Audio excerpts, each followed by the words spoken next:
Assalamualaikum warahmatullahi wabarakatuh. Teman-teman yang dirahmati Allah, pada kesempatan kali ini akan dibahas perihal beberapa perbedaan dan juga kesamaan antara Nabi Muhammad SAW dengan Nabi Isa alaihissalam. Pastinya pengikut semua agama meyakini bahwa pendiri agama mereka adalah yang tertinggi derajatnya dan tak ada seorang pun yang dapat menyamai kedudukannya.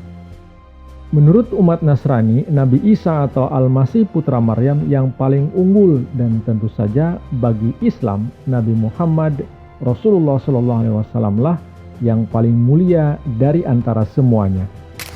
Untuk lebih jelasnya, berikut ini beberapa perbedaan dan kesamaan antara Nabi Muhammad SAW dengan Nabi Isa alaihissalam.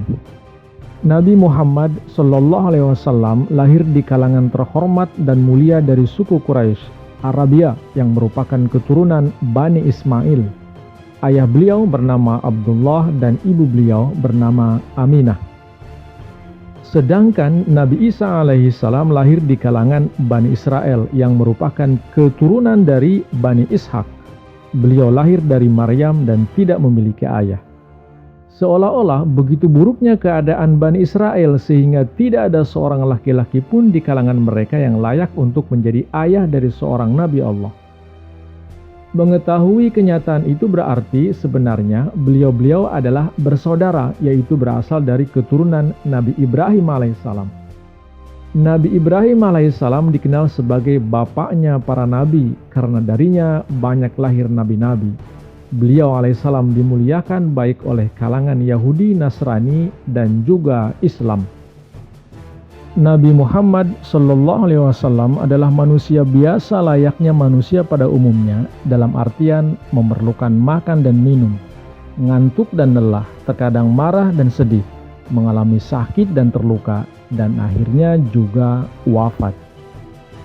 Dikatakan dalam Al-Quran, "Qul innama ana basyarum mithlukum yuha ilayya annama ilahukum ilahu wahid."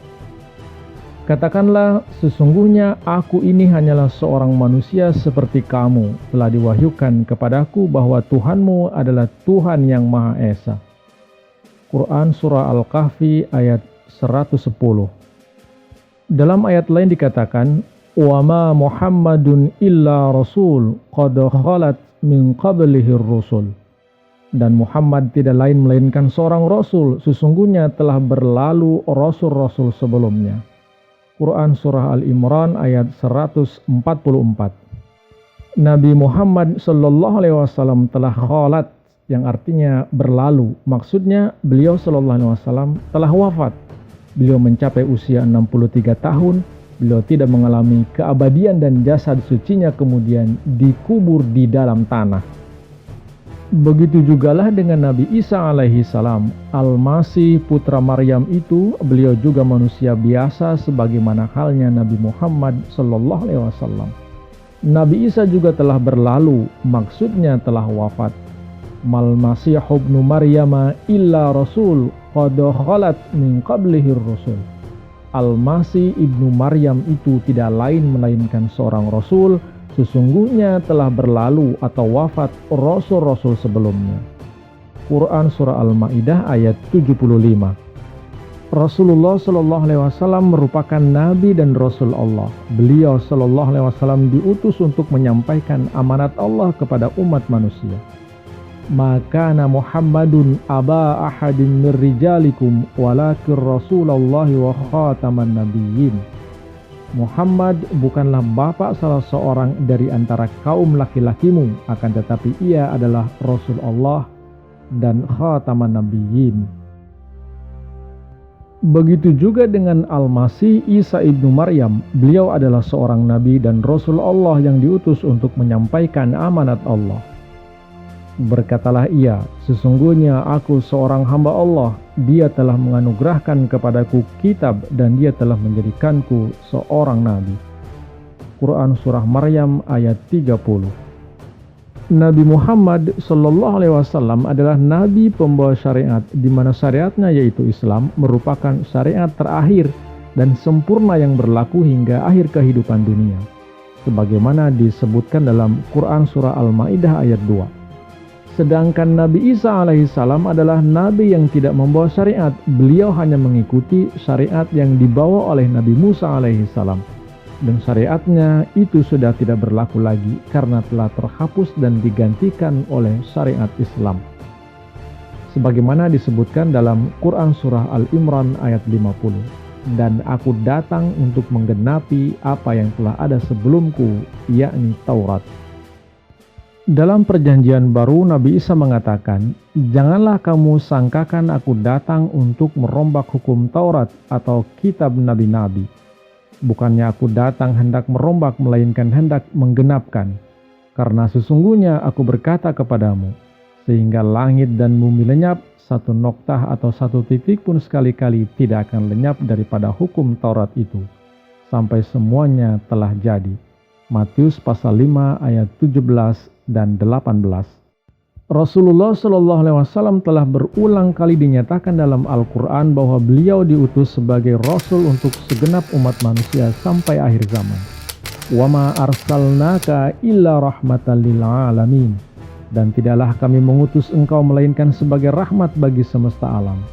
Quran Surah Al-Anbiya ayat 107.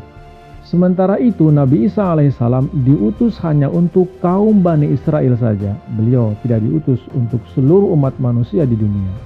Wa rasulan ila Bani Israel, dan sebagai Rasul kepada Bani Israel. Quran Surah Ali Imran ayat 49. Dalam kitab perjanjian baru, Nabi Isa sendiri mengatakan, "Aku diutus hanya kepada domba-domba yang hilang dari umat Israel." Matius pasal 15 ayat 24.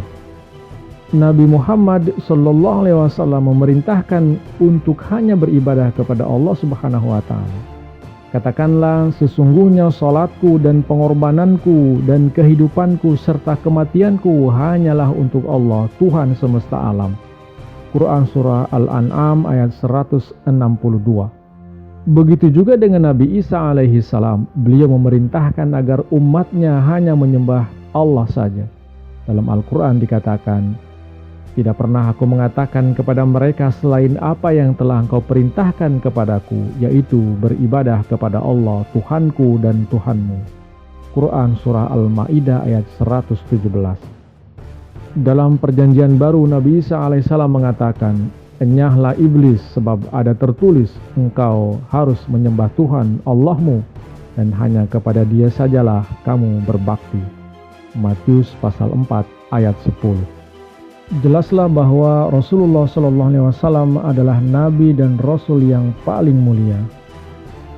"Makana Muhammadun aba ahadin min rijalikum walakin Rasulullah wa khataman nabiyyin."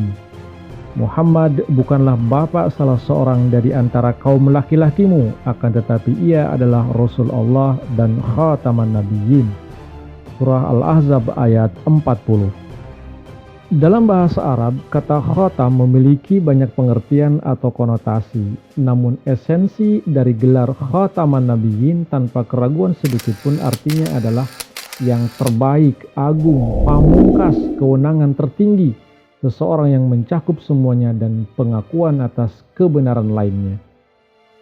Maka tidak diragukan lagi, dari semua Rasul yang membawa agama dan ajaran yang paling sempurna bagi dunia, Muhammad Rasulullah Sallallahu Alaihi Wasallam menduduki peringkat tertinggi dibanding semua nabi-nabi lainnya. Tidak saja ajaran yang dibawa tersebut adalah sempurna, tetapi juga bersifat abadi.